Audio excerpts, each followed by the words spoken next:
Hi everyone, this is Corpsmanj Reacts. I'm Jason. Welcome back to the channel. Today is another reaction video from one of my faves and hopefully some of yours, the Fat Electrician. But before we get into that, I have a little administrative business here. I appreciate all of the comments and reactions to my first video. I have cleaned up the audio. There is a re-upload uh, on my page if you want to listen to that so you can hear me a little bit better. Um, and also there is going to be a poll for future videos. And you can also, in the comments down below, leave your recommendations on other reaction videos from other history creators or other videos of the like that you would want me to react to. With that, I'm going to go with the title of this from the Fat Electrician. It is The One Man Army Who Captured 132 Germans, Alvin York. His link for his original content will be down in the description below. So with that, let's get started.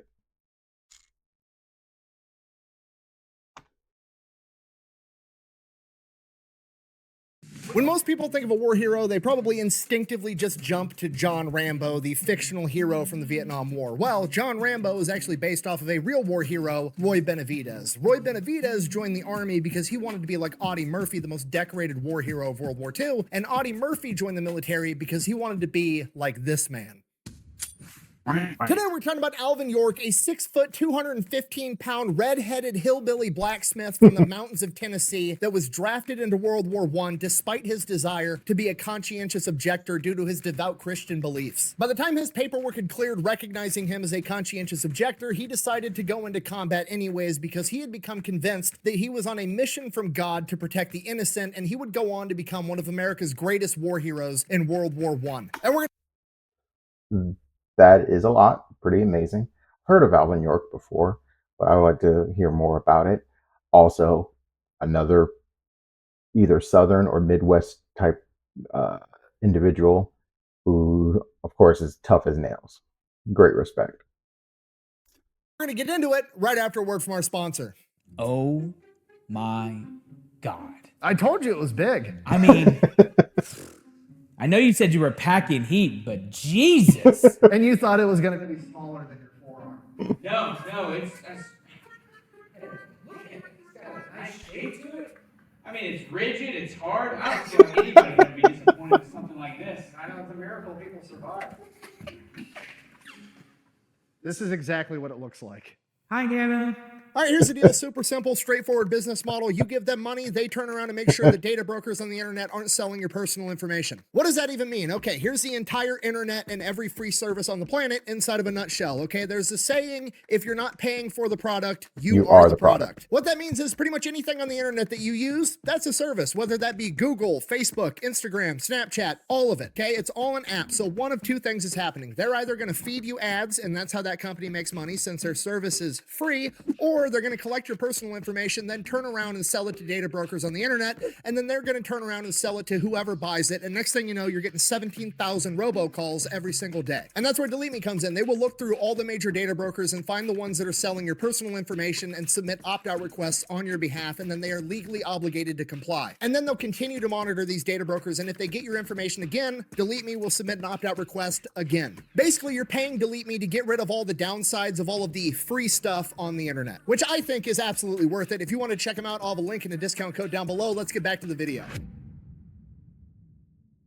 All right, our story begins on December 13th, 1887, when Alvin York is born. He is born, he has a mother, a father, 2 older brothers, and would later go on to have 8 younger siblings, and they all grew up in a 2-bedroom log cabin in Pall Mall, Tennessee, right next to the Kentucky border.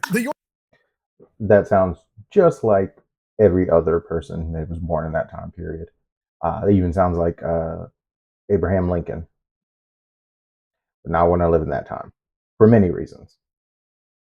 York family has been in this exact spot for generations. Alvin's great-great-grandfather originally settled here, and when he first lived there, he was living inside of a cave. They then later built this log cabin, and that cave was converted into a blacksmith shop. The same exact blacksmith shop that Alvin works in as an apprentice his entire childhood underneath his dad when they're not busy farming their 75 acres and going hunting for food. Okay, if you're not picking up what I'm putting down, I'm trying to explain to you that these are straight up mountain folk and have been for hundreds of years, okay? They're devout Christians living out in the rural area by themselves. They just want to be left alone to their own affairs and be self-sufficient, and his family is very, very good at it. Now, Alvin was the third oldest, the third son of 11 siblings, and I don't want to say he was the favorite child, but him and his dad did have a very special relationship because he wanted to be just like his dad. He was attached to his dad at the hip from the time that he could walk. He was getting up every morning, going hunting with his dad, then he was coming back and he was working in the field with his dad. Then they were coming back, eating dinner, and he was going out and making horseshoes and working in the blacksmith shop with his dad, and he did that for his entire childhood. One of the things that Alvin excelled at the most was hunting. He was just a natural marksman. He was extremely, extremely accurate. By the time he was 10 years old, he was so accurate with his rifle that when he went turkey hunting, rather than shooting the body and ruin a bunch of the meat, he would opt to just blow the turkey's head off completely, saving all of the meat. Bear in mind, this is with a Civil War era black powder musket, not a shotgun, so that's extremely impressive. By the time he was a teenager, the nearest town, Pall Mall, Tennessee, would have shooting competitions every weekend, and sometimes these shooting competitions would have prizes. There'd be 4 separate events. If you won one of the events, the prize wasn't cash, it was a cow, so you would actually win a quarter of that cow. Young teenage Alvin York would walk miles into town, partake in this shooting competition with his muzzleloader, win all 4 events, and then opt to just take the whole cow and walk it home so he didn't have to carry all the slaughtered meat himself, and he would then slaughter the cow once he got home. Not only was Alvin If you know the movie, put it down in the comments. extremely accurate with a firearm, but by the time he was 18, 19, 20 years old, he was a pretty big dude by that point in time. Like, he was the biggest guy in his family and the biggest guy in town. He was a 6-foot redhead coming in at 215 pounds that had been doing nothing but running around in the woods hunting for food and blacksmithing his entire life. He was built like a brick shithouse. He was so big and so jacked compared to everybody else living up in the Appalachian Mountains that they would just refer to him as Biggin. You know, as in like, hey, go talk to Alvin about that. Oh, okay, sure. Which one's Alvin? Fucking the Biggin. And this has been his entire life at this point, his childhood.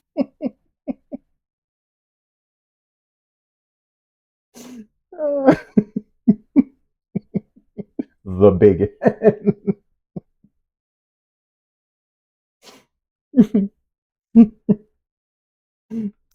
His teenage years, his early 20s, just hunting out in the woods, blacksmithing, farming, getting food to survive, minding his own business, and going to church on Sundays. That's what he does. That's all he ever wants to do. It's just a perfect, peaceful, happy life. As time goes on, his 2 older brothers wind up finding wives. They move out. They start their own families. Now Alvin is the oldest sibling in the house. And then in 1911, his father passes away, and Alvin becomes the man of the house. And Alvin obviously does not take this that well. His dad was his best friend. He was attached to the man at his hip his entire life. Not only is he gone and he lost his friend, but he has to immediately step in and fill the giant shoes that he left behind to provide for his mother and his 8 younger siblings. During this time, Alvin quits going to church. He picks up a drinking problem, a smoking problem, a gambling problem. He's doing everything he can to make money and provide for his family, but any free time he has, he's spending at the bar getting belligerently drunk. Over the course of the next couple of years, Alvin gets a reputation for being a troublemaker. He's always getting in fights, both fists, knives. Thankfully, he's able to avoid gunfights because anytime somebody wants to pull a gun because he's a big dude, he pulls out his gun and shoots something as a demonstration of how accurate he is. One account said a man pulled a gun on him, he pulled out his gun and then shot the head off a lizard behind him. At which point that guy was like, you know what, never mind, I'm good. Puts the gun back away, which is probably the correct answer. Now, this raises a question. How does That's always the correct answer. When in doubt, just walk away.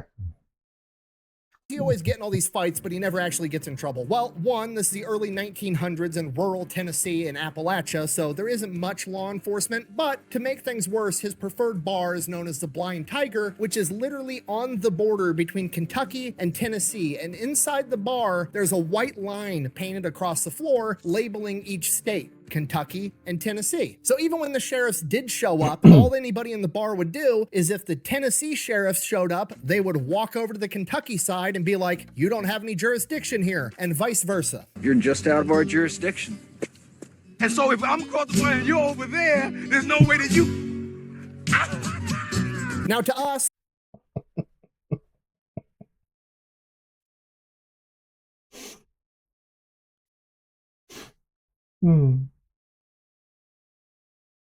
His comedic timing is great. Nick is always amazing with that. modern day people, obviously this sounds a little bit ridiculous that they would just walk across a painted line on the ground like it was, you know, a salt line that demons can't cross and the law enforcement can't get you. But back then, it's really how it went, because if 1, 2, even 3 deputies showed up to a bar fight and there's 40 people in the bar and they all walk to the other side and they're like, you have no jurisdiction here, and the other 40 dudes all have guns, guess what? You don't really have any jurisdiction here. The only jurisdiction you have is to lose a 40-on-3 gunfight. Okay, this is 1912, rural Tennessee. There's no calling for backup for the sheriff's department. There's no local police department. There's no highway patrol. There's no National Guard, no FBI, no feds. Nobody's coming to back you up. If you get into some shit with the wrong people, you're just gonna be another motherfucker that went missing in the mountains of Appalachia. The end. So Alvin York is just kind of an unstoppable terror on the town when he's drunk. He gets mean. He's huge. You can't beat him in a fist fight. You can't beat him in a gunfight. There's not really anything you can do to the guy. He winds up getting accused of selling stolen guns, never gets in trouble for it. He'd walk out of the bar at sunrise, absolutely hammered. A rooster would crow. He'd pull out his gun and shoot somebody's rooster just because he was hungover and didn't want to hear it. He'd be drunk in the middle of the town yelling while church is in session, trying to disrupt everything. Just, there was nothing anybody could do about the guy, and this went on for years. And the entire time, he's just breaking his mom's heart, because this is not the sweet young kid that she raised. This isn't the man his father was. This isn't the man he was supposed to be. He was supposed to be his dad version 2.0, bigger and stronger and hopefully even better. And he's just not turning out that way. Then on New Year's Eve, 1914, Alvin goes out drinking, comes back home, 3 in the morning, pissed drunk, and his mom stays up all night waiting for him. And she finally confronts him and just says, Alvin, when are you going to start being the man that your father and your grandfathers were? And the words hit Alvin like an absolute. You can disappoint a lot of people in your life. When you disappoint your mom, that should be like your rock bottom. Also, that's harsh. Like, strict emotional damage right there. Truck. He knows what he's been doing is wrong, and he just breaks down. He's literally on his knees, sobbing with his head in his mom's lap, crying and apologizing. He promises his mom he's going to turn it around. He's going to start going to church again. He's going to give up gambling, smoking, drinking, fighting, everything. He's going to be the man his father was and the man that he was supposed to be. And his mom just says, I know you will. And that's it. January 1st, 1915, Alvin York is a completely new man. He gives up all of it. He starts going to church again, and he just starts doing all the things that he should have been doing all along. I'm paraphrasing here, but he would later go on to write that essentially he had fought an awful lot of men at this point in his life, and the fight that he had with himself to give up drinking and smoking was absolutely the hardest fight he ever had. But he does it, and within a couple of years, he's an elder in his church. He's literally teaching Sunday school to kids, and he's overall just an upstanding member in his community. His reputation isn't fully repaired yet, but it's definitely getting better. Around this point in time, he falls in love with the girl down the road, Gracie. He meets up with her in private all the time. They never do anything wrong. They never kiss. They don't even hold hands, but they just talk, and Alvin York wants to marry this woman. Problem is her father does not approve, because he's only been an upstanding member of the community for a couple of years now, and he was an absolute terror for like 5 years before that, and he's not convinced that Alvin York is a good man yet. And York just kind of accepts that. He knows that he did wrong, and he's got to prove that he's a good man now, so he just gives the father more time and just keeps being an upstanding member in the community. He keeps seeing Gracie, but they never kiss, they never hold hands, they never do anything that would be considered wrong for, Christians in the early 1900s. And that's his plan. He's going to prove to Gracie's father that he's a good man over time, and then he's going to marry that girl, make her his wife, and he's going to go on to live happily ever after. But then in September of 1917, he gets a red card in the mail from Washington, D.C. Alvin York has just been notified that he is to go sign up for the draft to go fight in World War I. Now, he's a devout Christian at this point. He truly, truly believes in his heart, thou shalt not kill. He does not think that he is supposed to fight, kill, do any of that business, and he does not want to go off to war and do it. So on the draft card they sent him where he's supposed to fill out all of his information, they ask on there, are you a conscientious objector? He checks yes, explain your reasoning. He simply writes, I don't want to fight, and mails it back off. I'm not leaving. I'm not fucking leaving. Obviously, that gets rejected. Alvin York, kind of not knowing what to do, goes to the pastor for help. The pastor helps him file an appeal to send it off to Nashville, and with that appeal, he has two sworn statements, one from Alvin, one from the pastor, saying, hey, this is his religion. He's not supposed to be killing people. He should be recognized as a conscientious objector. They mail that off to Nashville, and it still gets rejected again. And the reasoning behind that is because Alvin York's sect of Christianity was Pentecostal, which is a fairly new sect of Christianity at this point in time. I believe it started in the early 1900s as kind of a veer off from Methodist. So the draft committee in Nashville is essentially like, look, this is a new church. It's not nationwide. It's not well recognized. All the other mainstream Christian denominations, Catholic, Orthodox, Baptist, Methodist, Lutheran, they're all getting drafted and going off to war. You guys can too. At this point in time, unless... Which I feel like that's kind of a violation of the freedom of religion. You know, I'm a vet, but if you're a conscientious objector and you give me a valid reason to fight or not to fight, there shouldn't be a problem with you not fighting. Simple as that.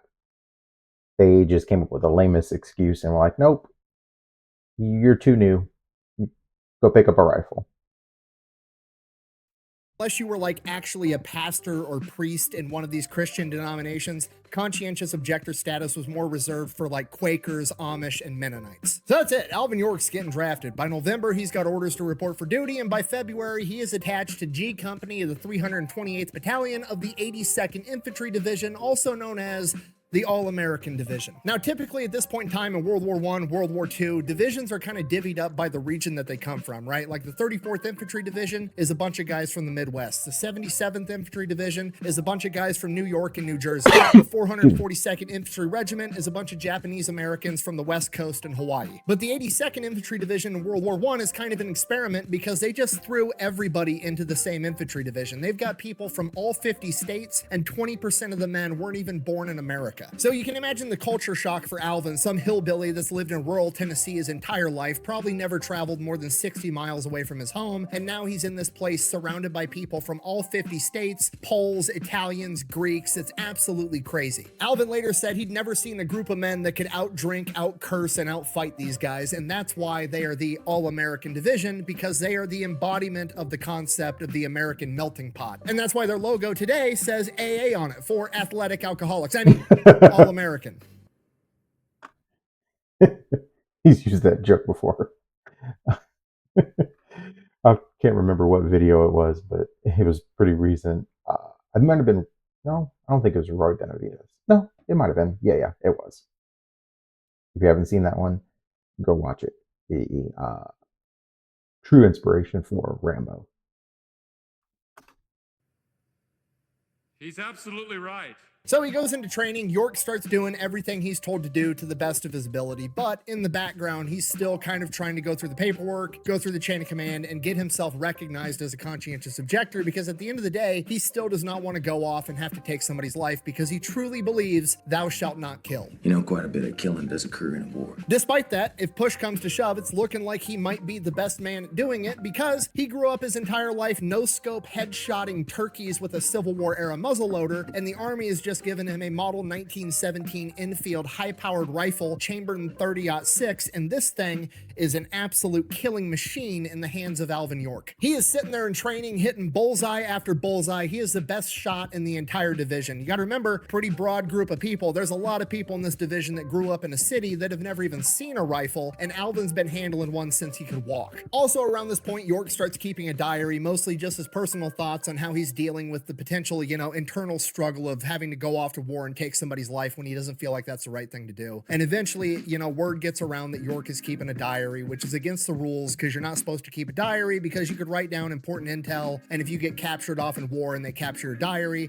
you could end up betraying information to the enemy. So his commanding officer, Captain Danforth, kind of confronts him about it and is like, hey, are you keeping a journal? At which point York, being a devout Christian man not wanting to lie, kind of dodges the question. He says, "Sir, I'm not saying whether I do or whether I don't." At which point the captain says, "A diary is going to betray you and your comrades." At which point York replies, "Sir, I didn't come to fight in a war and get captured. If the Germans want to get any intel out of me, they're going to have to get it out of my dead body." And that's coming from the 6 foot, 215 pound redhead brick shithouse hillbilly that only knows how to hit bullseyes. So the captain's like, "Fuck it, all right." And York just keeps maintaining this diary. But because York was honest with Captain Danforth, he kind of comes to him and is like, "Hey, I want to talk to you about this. I think I should be a conscientious objector. I do not want to go after combat and have to kill somebody. I truly believe thou shalt not kill." Captain Danforth doesn't have that, authority to grant him that. So he kicks it up the chain of command and he ends up talking to his boss, Colonel Buxton. Colonel Buxton, a devout Christian man, but unlike York, he also believes that Christians have an obligation to go off and fight for their country when it's needed. So he calls York into his office. York shows up. York explains everything,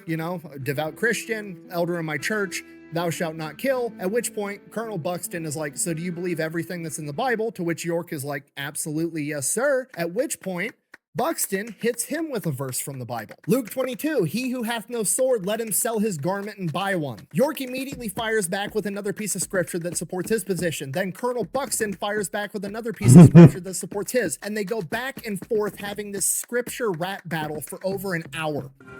Book of Isaiah, chapter 6.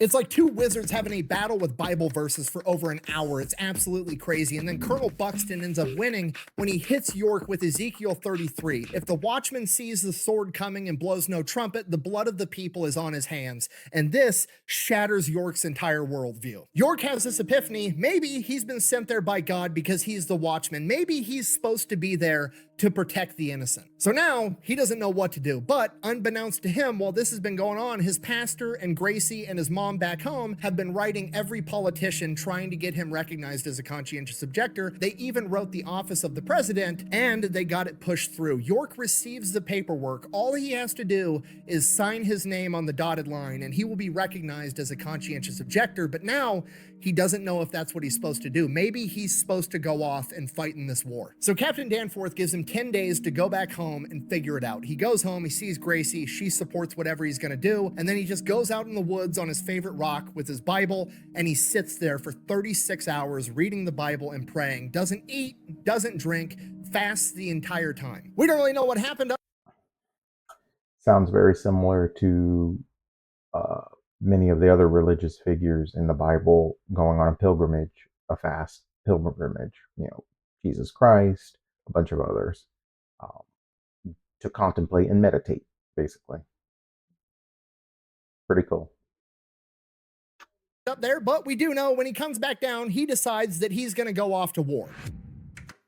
Okay, pause, just so we're on the same page. Whether you're religious and believe in this type of stuff, or you're an atheist, or you're religious but you believe York might be a little bit crazy, none of that matters. The only thing that matters with this now is that the 6 foot tall redhead brick shithouse expert marksman now believes that he is on a mission from God to defend the innocent, and that should terrify absolutely everybody. Okay, and if you don't understand the significance of this, I've been doing combat sports my entire life. Taekwondo, karate, boxing, kickboxing. I'm a jiu-jitsu coach. I've got certifications in MACP from my time in the Army. If you name a combat sport, I've probably done it to some extent, and I've done it against a broad demographic of people. And I'm telling you right now, the toughest people on the planet are these rural farm kids that grew up in the middle of bumfuck nowhere. You borderline have to kill them just to get them to slow down, and that's when they're doing it for fun, okay? I've never had to compete against one of these dudes when they thought they were on a mission from God to defeat me, and I'm gonna be honest, I don't want to. It sounds like an absolutely horrible time.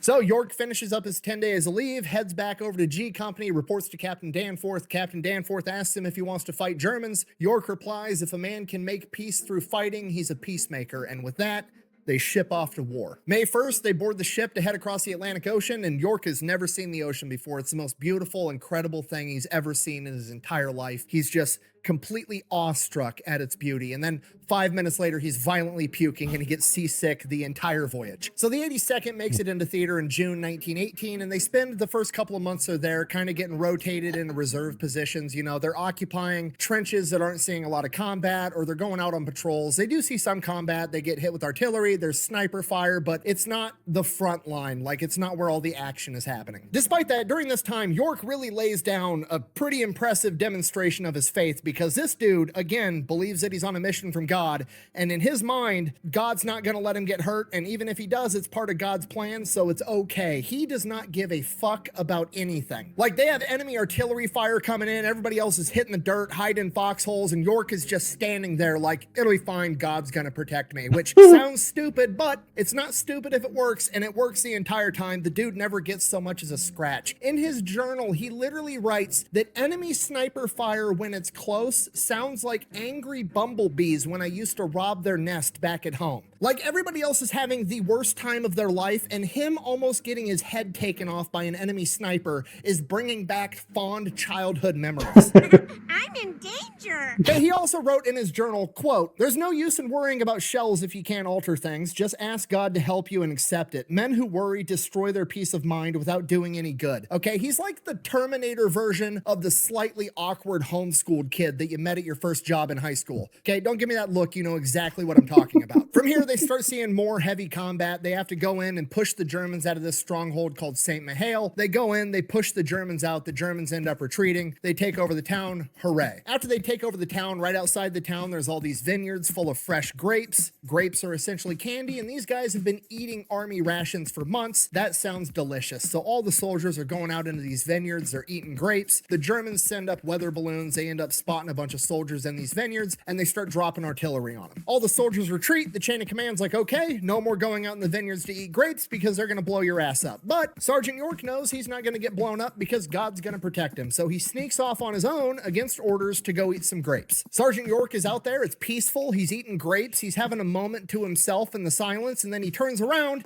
and it's Captain Danforth. And they kind of look at each other like, oh shit, we're both caught. And Captain Danforth is like, you're not supposed to be here. And York is like, yes, sir. And Captain Danforth is like, these grapes are delicious. And York is like, yes, sir. You're not supposed to be here, sir. Neither are you. Carry on.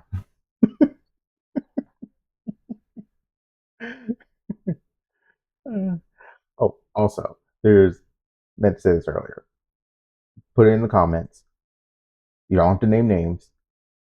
Hand raise or a thumbs up or so for anyone who knew that awkward kid who was homeschooled at their first job. From here, York and the 82nd are going from St. Mihiel to another town called Chantal-Cherie. It has been held by the Germans for over 4 years, the entire duration of World War I. The Germans have been here. Whether York and the rest of the 82nd realize it at this point in time or not, they are about to participate in the Meuse-Argonne offensive. It is quite literally the largest military offensive in U.S. military history. Not largest at this point in time, no, just the largest ever, period. Okay, to put this into perspective, when people think of like huge military offensives, everybody automatically thinks of, you know, D-Day, Saving Private Ryan, other TV shows and movies about World War II. It's this massive battle scene, right? D-Day had 156,000 men hitting the beach. The Meuse-Argonne offensive is 2 million men attacking the German front. It is a military operation that is quite literally so large, it is hard to conceptualize, okay? There's 50 states in the United States. 11 of them have less than 2 million people, okay? There's 11 states in the United States that have less people living in them in totality between old people, young people, kids, than the amount of soldiers that are about to rush the German line. So this is only one of... And I know this from recollection. It's only in college level history classes that you really talk about the Meuse-Argonne offensive. Like, you know, college level European history or U.S. history when they focus on World War One. I remember in high school, it was just a brief little summary, but it was really in college. You really got to talk about that. And it's unfortunate. very, very small chunk of an enormous battle, but York and the 82nd show up to Chantal Cherie. Germans don't even put up a fight for it. They literally just leave the town and head off into the wood line outside the town. Now, right outside the town, there's a big hill called Hill 223. Then there's a big valley, and then on the other side of that valley, there's 3 more hills in a triangular formation. So the 82nd goes in, they push the Germans off Hill 223, they take that hill. Now, they're looking forward, it's the valley, 3 triangular hills directly in front of them, and they're gonna have to cross that valley while the Germans are on top of those other 3 hills. Okay, if you're not picking up what I'm putting down, I'm trying to tell you the 82nd is now going to have to run through a valley, aka no cover, no concealment, while the Germans have the high ground in a triangular formation on top of hills with embedded machine gun positions. This is an absolute meat grinder of a situation. Okay, when I say the Germans are dug in, I don't mean they dug a little hole and slapped their machine gun over the side of it. No, they've been there for 4 years, okay? They have chopped down trees, built up actual lumber walls to hide behind with roofs and camouflage the entire things. They can't even see where the German machine gun fire is going to be coming from, let alone effectively return fire. If they're going to have any chance of success at this, they're going to have to coordinate with artillery. They're going to have to drop artillery at the exact moment that they send a wave of men across the valley, and hopefully they're going to be able to overtake these hills and take out the Germans. So that's the plan. Orders come down at 6:10 a.m. on October 8th, 1918. American artillery is going to bombard the German position, hopefully get them to duck their heads and take cover for a minute, while America sends out 2 waves, 60 men that try to run across this valley and overthrow their position. So they wait, and while they're waiting, the orders actually end up changing because the unit that's supposed to be on the 82nd's flank is hung up taking German fire, and they're not in the position they need to be in to be able to support the 82nd. Unfortunately, the runner with these new orders that was sent to Hill 223 winds up getting killed, and the message never makes it to the 82nd. So as far as they know, they're still supposed to attack this objective at 6:10. 6 o'clock rolls around. No American artillery bombarding the position yet. 6:05. Still no artillery bombarding the position. At this point, people are looking around like, are we still gonna fucking launch this attack without American artillery support? What are we doing? The officer in charge is like, we were ordered to attack at 6:10. We're attacking at 6:10. Sure enough, 6:10 rolls around. The American artillery never shows up. He sends out 2 waves, 60 men. None of them make it. As this battle unfolds and the German machine guns open fire, the chain of command can see there's like 35 machine gun nests all over these 3 hills. There's absolutely no way they're going to make it past 35 German machine guns. From here, the chain of command decides the best course of action is going to be to send out a small patrol of men. They're hopefully going to be able to skirt out around the backside of these German machine gun positions and make it to the center hill where most of their firepower is and take out all those machine gun nests. Then they should be able to assault through the valley and up onto these hills. Okay, just so we're on the same page, this is also not a great plan, okay? Like, yes, they're not assaulting the positions directly, but, you know, if the Germans are straight in front of you, they're going to run off this way, still through part of this valley, not as big of a part, not as much time to fire on them, but it's still a valley with no cover, no concealment, in broad fucking daylight. Like, best case scenario, they all run really fast, the Germans don't hit them, but now the Germans know that they're coming. So it's not a good plan, but it's the only one we've got. So they pick 17 men, they've got a sergeant, 3 corporals, and a bunch of privates. One of those corporals is Corporal Alvin York. So they go down to the base of Hill 223, probably get a quick stretch in, hype themselves up, about to run through German machine gun fire. No big deal. They're getting ready and they're counting it down and they're all going to hop up and start running for their lives. It's like 3,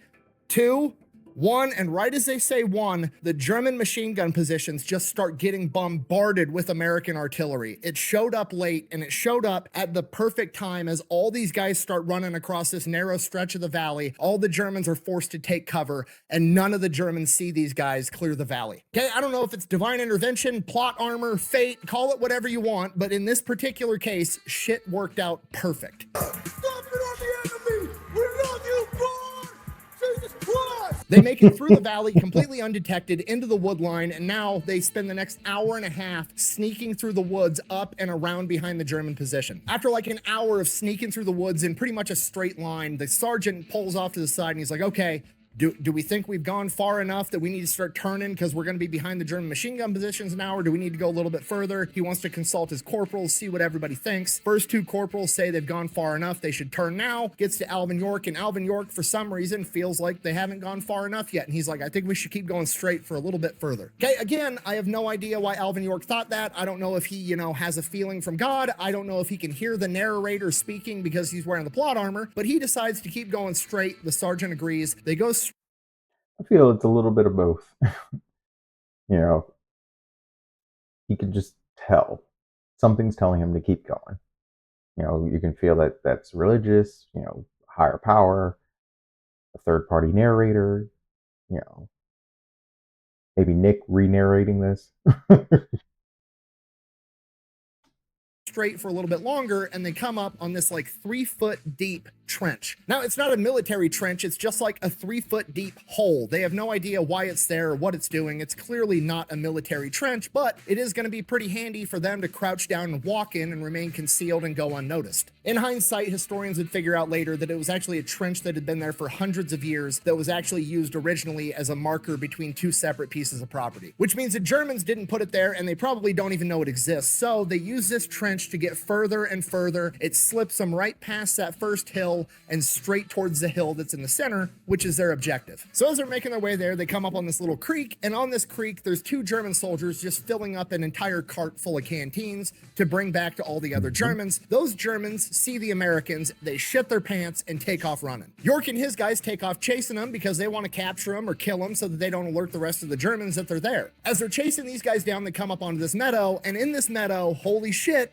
it's the battalion headquarters tent for the entire German unit there. And right beside the tent, there's like 70 German infantry soldiers that are just sitting in this meadow, chilling, eating lunch. These were the reinforcements that the Germans had brought in to launch a counterattack against the 82nd Division. Now, the 2 Germans that they're chasing do not immediately cut out into the meadow because they don't want to run out into the open because then the Americans are going to shoot them. So they want to skirt this tree line and get as close to that tent as they can and then run into the tent and tell the German commander that the Americans are here. Okay, that's a good plan on their part as far as, not getting shot and dying goes. But fortunately for the Americans, this gives them time to be like, fuck that, let them keep running through the wood line. They immediately advance into the meadow and attack these 70 soldiers that aren't carrying their guns. They're just sitting down, chilling, eating lunch, and immediately force all 70 of them to surrender. Now, the 70 Germans are caught completely off guard. All they see is Americans running towards them with their guns up, yelling surrender. These guys have their guns, all set to the side. Half of them are sleeping, half of them are eating. They think it's a huge American counterattack, so they surrender immediately, not knowing that it's only 17 guys. While the Germans are standing up, putting their hands in the air, the other 2 canteen Germans cut out of the wood line, run into the battalion command tent, and tell the German commander, Commander Vollmer, the Americans are attacking. He freaks out, grabs his pistol, turns around, goes to tell the 70 infantry troops that just showed up, get ready for a fight, and what he sees is they're already standing with their arms up in the air. They've already surrendered, and he's like, what the fuck? I'm surrounded by idiots. He then turns around again, probably trying to quickly send a runner or send a radio transmission to his other guys up on the hill, letting them know the Americans are here. And right in front of him is 6-foot-tall, red-haired, red-mustached, ginger Alvin York standing there with his gun, and he's like, surrender. So Commander Vollmer, who actually went to college in Chicago and in Alvin York's own words speaks better English than he does, understands exactly what Alvin York said, and agrees to surrender. York and Vollmer then leave the tent and they go out, and York's going to talk to the rest of his guys, and the Germans on top of Hill 2 with their machine guns have figured out something is going on, and they scream down at the Germans in German, presumably saying, get down. All the Germans drop and the German machine guns open fire. Before York's guys even know what's going on, they are already getting lit up by these German machine guns. In a matter of seconds, 6 Americans are killed, 3 are injured, leaving 8 men left in play with 70 prisoners and German machine gunners up on the hill opening fire on them. Of the 9 American casualties, they include the sergeant and the other 2 corporals, meaning that the only corporal, the only NCO, the only leadership position left in play is Alvin York and a bunch of privates. Alvin York is now in charge. The rest of the Americans all drop to the ground, try to return fire, but they're mostly just taking cover. Alvin York rushes the hill by himself. So, I'm going to kill each and every one of you, and the only disappointment in it for me is that I only get to do it once. Except for Alvin. Alvin wouldn't say that. Good clip of the Equalizer, though.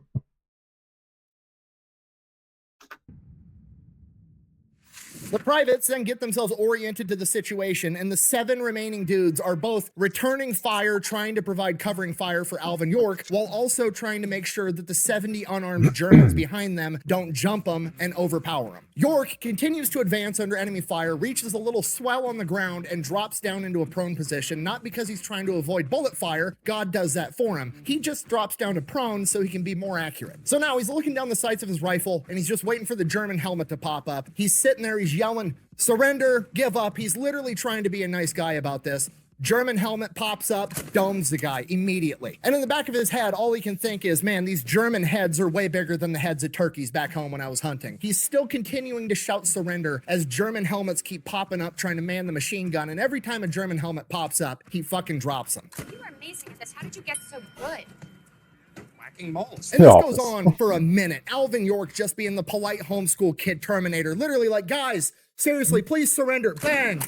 Okay, that's enough now. You guys can quit. Bang. Okay, guys, please surrender. Bang. During this phase of the battle, Alvin York is credited with somewhere between 18 and 23 kills. Okay, now to understand and comprehend what's going to happen next, you have to understand the perspective of the Germans that are up on top of the hill. They have the high ground, they have machine guns, they have fortified fighting positions, and they are in a firefight with one man, some 6-foot-tall ginger hillbilly from Tennessee, and somehow they're losing. And every time one of them builds up the courage to pop up over the berm, man the machine gun to return fire, this giant ginger sends their brain on a field trip. And just so we're on the same page, York is shooting an infield chambered in 30-06. That is a high-powered rifle cartridge that is commonly used for hunting elk and moose. This rifle and this round is significantly more powerful and way more scary than the scary AR-15s shooting 5.56 that the Army uses today. To put it into perspective, here's a watermelon getting shot by 5.56 and 30.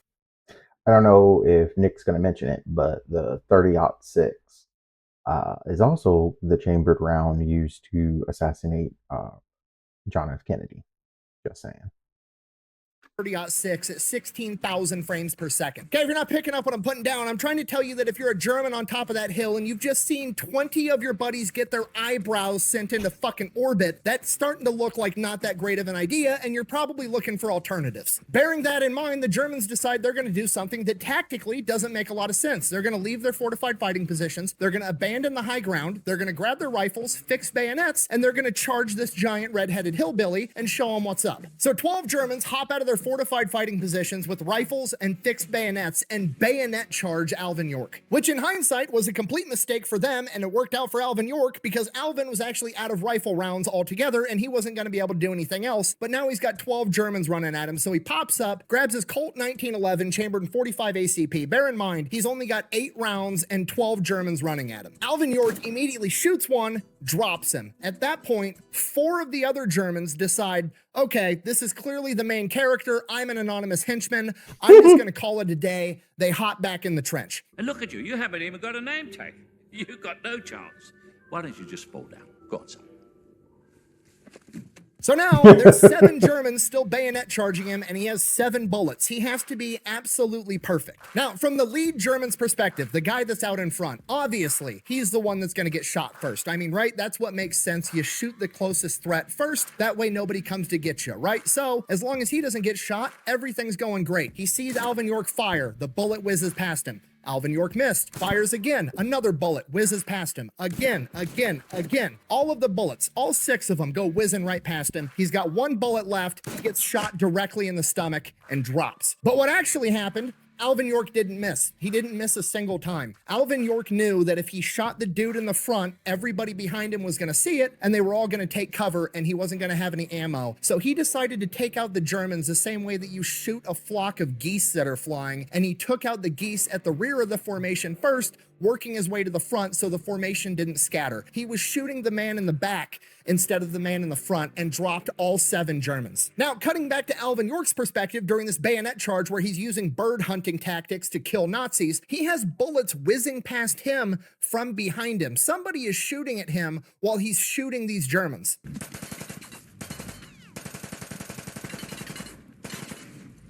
It's that German commander Vollmer, because remember, nobody bothered to take his pistol away from inside the tent because shit hit the fan so fast, and he's trying to save his own guys, which is pretty understandable. So while York is shooting at Germans with his pistol, Vollmer is shooting at York with his pistol, and York doesn't give one single fuck, because remember, he's on a mission from God, and God is going to protect him, and if he doesn't get protected, it's all part of God's plan, so it's going to be fine. So York just focuses on what he's doing and lets everything else work itself out, and of course, doesn't get a single scratch on him the entire time. Vollmer empties the pistol, misses every single shot. York lands every one of his. At this point, York turns around, Vollmer drops the pistol, puts his hands up. He knows when he's been bested, and he looks at York and he just goes, English? Like clearly asking, like, you know, hey, I speak English. Let's talk this out. York does not interpret it that way and goes, no, to which Vollmer's like, what? And York goes, I'm an American. And he's like, just, no, I'm saying I speak English.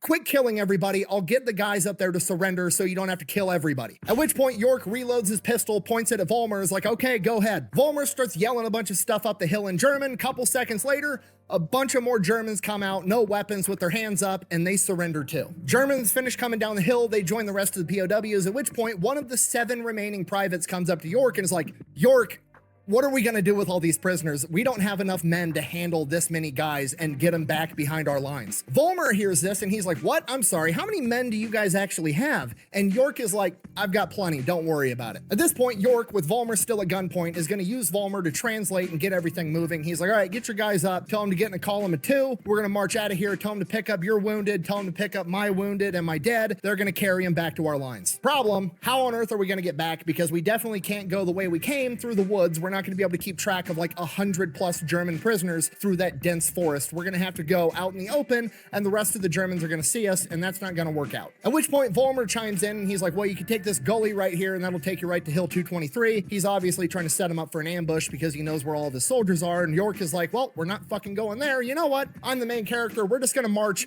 right down the main road that goes straight to Chantal Cherie, straight to Hill 223. So that's what they do. They just take off ruck marching right down the middle of this main road in the middle of enemy held territory because York is the main character and it's all part of God's plan, I guess. So they're making their way there, and sure enough, they run into an entire platoon of Germans that are guarding the road because obviously. However, from the Germans' perspective, there's like 7 Americans and 100+ Germans. There's absolutely no way that those Americans have those Germans as POWs, so they don't open fire. They end up walking up and approaching to see what's going on, figuring the Americans are the POWs. Once they get close enough to realize the Americans are the ones with the guns, York shoves his pistol into Vollmer's back and is like, make him surrender, tell him they're surrounded. Vollmer does what he's told, tells them to drop their guns, they're surrounded. They do it because Vollmer's a battalion commander, they drop their guns, and they get taken as POWs too. From there, they just keep marching to Hill 223, and as they start getting closer, the Americans see a massive formation of German uniforms approaching. They start freaking out, thinking it's a giant counterattack. They start moving men around, getting ready for a fight, and as they keep getting closer and closer, they're looking through field glasses, and they see York's big ginger ass with a gun pointed at the German, and is like, holy shit, York captured everybody. So they get to the base of Hill 223. The 82nd commander meets him down there and is like, York, holy shit, how many men did you capture? To which York replies, honestly, I have no idea, sir. And the commander's like, all right, well, you're promoted to sergeant, by the way. Great work. March these guys into Chantal Cherie and I'll count them off as they march by, I guess. Commander then proceeds to count them off as they march by. York had captured 132 Germans. So York marches his POWs off to Chantal Cherie, and the rest of the 82nd resumes their attack because now the Germans have 35 less machine gun positions, and the ones that do remain don't have a chain of command to be giving them orders. So they overtake the objective. They secure the area fairly easily. York makes it to Chantal Cherie, where battalion headquarters are. Battalion headquarters is like, we don't have the logistics for this many prisoners. March them up to regimental headquarters. Marches them up to regimental headquarters. They can't take that many prisoners either. March them to division headquarters. Marches them all the way to division headquarters. When he gets there, General Lindsay, like the main guy in charge of the 82nd, approaches York and is like, York, I hear you've captured the whole damn German army. To which York replies, just with sheer Forrest Gump levels of modesty, no, sir, I only captured 132. Yes, I know that. From there, he gets some food.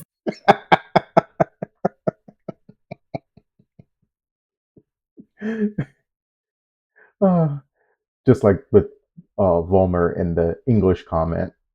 Oh, poor country mountain boy. Lucky, but not too bright sometimes. Finds a cot, lays down, writes in his journal for a little bit because, you know, he's had a pretty eventful day. In his journal, he writes, and I quote, so you can see here in this case of mine where God helped me out. I'm a witness to the fact that God did help me out of that hard battle, for the bushes were shot up all around me and I never got a scratch.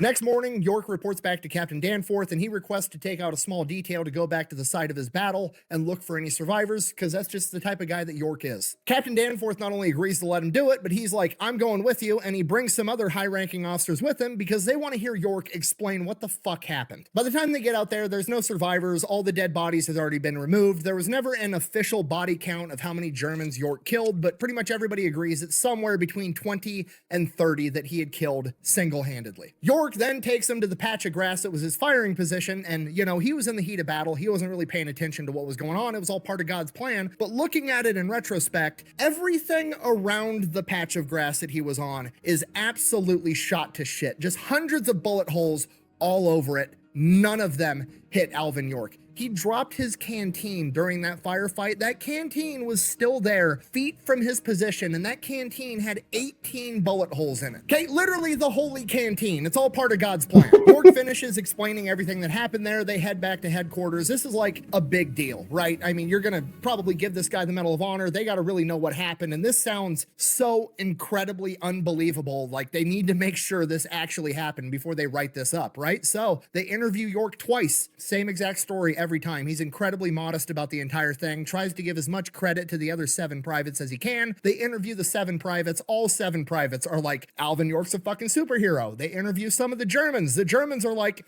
it was fucking crazy. I don't know. We couldn't hit the guy with bullets. They interview Vollmer. The story is the same across everybody. It's one of the most well-researched battles ever. From here, a couple of weeks go by. By October 28th, 1918, his unit gets pulled back out of the Argonne. They go to the rear, and then he gets placed on 10 days leave on November 1st. And while he's on leave, he sends a postcard back home to his mother. You know, he's probably got a lot to tell her. That postcard reads, and I quote, "Hello, I'm okay.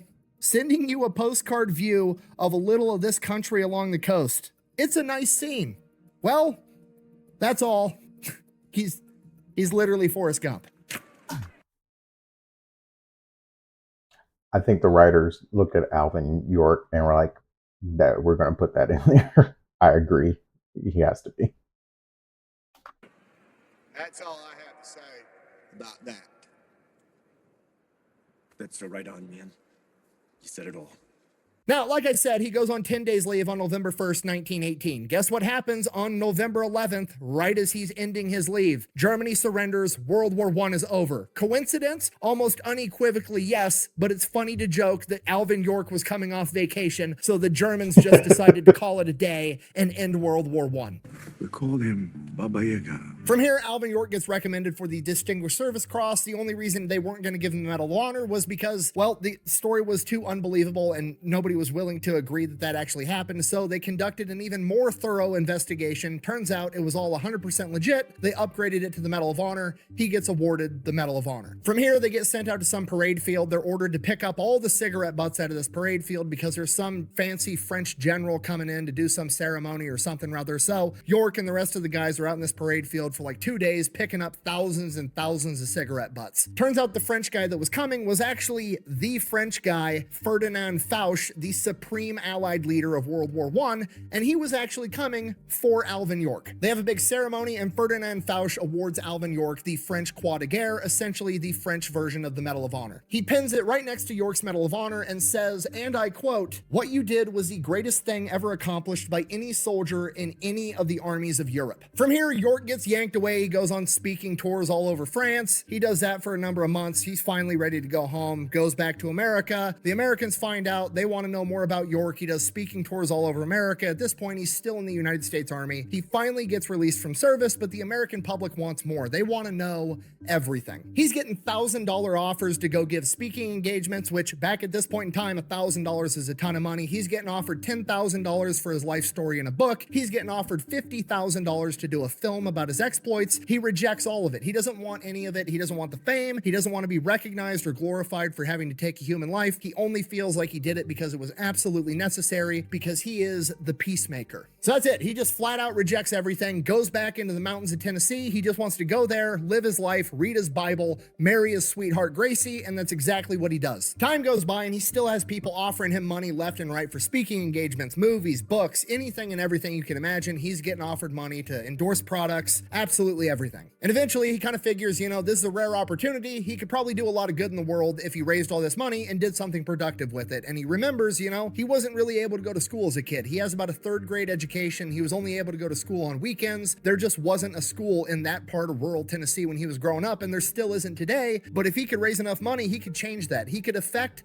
the lives of all the kids around him, and that's what he decides to do. So that's what he does. He leverages his fame to raise money to open up schools for kids in rural areas so they can get an education. He goes on speaking tours, raising money. He sells the rights to his book. He sells the rights to his war diary that he kept during World War I. He sells the rights to a movie, goes on, be's the technical advisor. He ends up raising hundreds of thousands of dollars, which at this point in time is millions. He ends up founding the York Institute in Jamestown, Tennessee, which is a privately funded school, but it's open to kids for free. And this wasn't just like overnight or over a year. This took years and years and years to do. And over the course of that time, he raised hundreds of thousands of dollars, and he paid himself almost nothing. Like, he didn't build a new fancy house. He didn't buy a bunch of nice stuff for himself or his family. He was still living exactly how he grew up the entire time. Out of the hundreds of thousands of dollars that he made, I believe he paid himself just over $6,000 over the course of like a decade. The man is truly selfless. He literally took just enough money to keep food on the table for his family and gave everything else to this school. But as we all know, no good deed goes unpunished. Alvin York, the man with a 3rd grade education, was under the impression that because he was doing selfless stuff with the money, he was literally donating it to give kids an education, he thought that that was a charitable donation and that he didn't have to pay taxes on it. Well, apparently he was wrong, because he wasn't a, 401c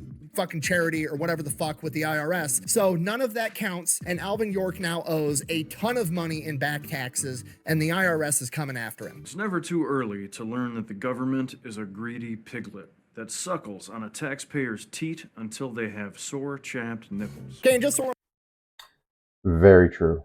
Very true. on the same page, this is like now the early 1940s. 2 decades have gone by, and the tax rate at this point in time is absolutely insane. The top marginal income bracket for federal taxes is 81%. He made $134,000 with his hit movie that came out in 1941. The IRS said he owed them like $90,000 of that money. Alvin York didn't have it. He used all the money to build this school and start teaching kids for free. When the IRS told him that he owed all that money, he had a net worth of $21,000. $20,000 of that net worth was just the value of the farm that him and his family lived on. You know, the same farm that his family has lived on since they came across the ocean and lived there in a fucking cave. Other than that, he had a car that was worth $700. He had $2.20 in his checking account, and he got a $10 a month stipend for being a Medal of Honor recipient. That was it. He gave everything else away. Thankfully, the government steps in because York doesn't have the money to keep funding this school. So the government steps in and is like, oh, you built the whole school for us. You bought instruments for the band, books, chairs, desks, everything. Oh yeah, we'd be willing to, take that over and make it a public school, which York doesn't give a shit. He literally just wants kids to get an education. So of course he signs it over to the government so they can keep maintaining the York Institute. And it is literally still in operation to this day. It is a public high school in Jamestown, Tennessee. In addition to that, thanks to a literal act of Congress, they forgive his debt,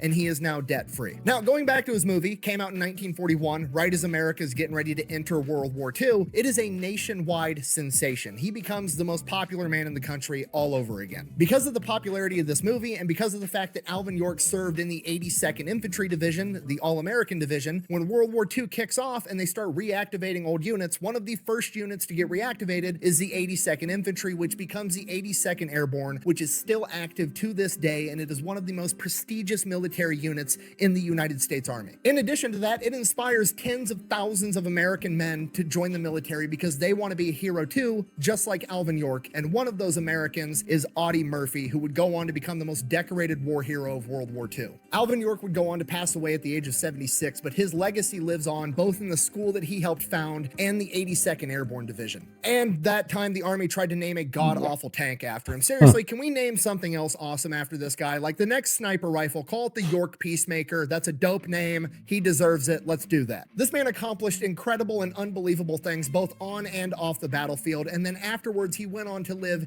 a truly selfless life in the service to others. And that is why you should never forget the name Alvin York. Thank you for watching. Best way to support the channel is go buy some merch over at thefatelectrician.com. Quack bang out.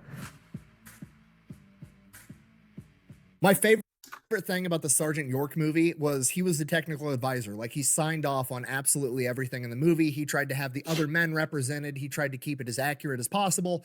But there was one thing he didn't sign off on, and I don't even know if he knew they did it, because they made it seem like Alvin York kissed Gracie before he went off to war. Both Alvin, his wife, and all of their kids after the fact, whenever this gets brought up or whenever they're interviewed about it, they are adamant and make sure they point out that never happened. Gracie York is not some hussy that would kiss before their marriage. Their first kiss was on their wedding day. And I don't know. I think that's just like funny and cute. Anyways, see you guys later. My final thoughts. Great presentation. Again, Fat Electrician. Good job, Nick. All right. Final thoughts. What can you say that, I mean, if you're religious, he was a prophet in a way. He was the peacemaker. If you're not religious, you could just say divine, or not divine intervention, but the universe. I mean, plot armor, something. Something was in his favor to do what he did. He did kill people, but it was in protection of others that were defenseless. Um, it's a great story. I heard bits and pieces of it, heard of Sergeant York, but this retelling was very good, very informative. And if you want to know or see more of that type of work, Nick is a great presenter. Follow him on his channel. Link will be down below with the original content. Uh, with that said, we'll see you later. And just like we say in the Navy and the Marine Corps, Semper Fortis, Semper Fi, carry on.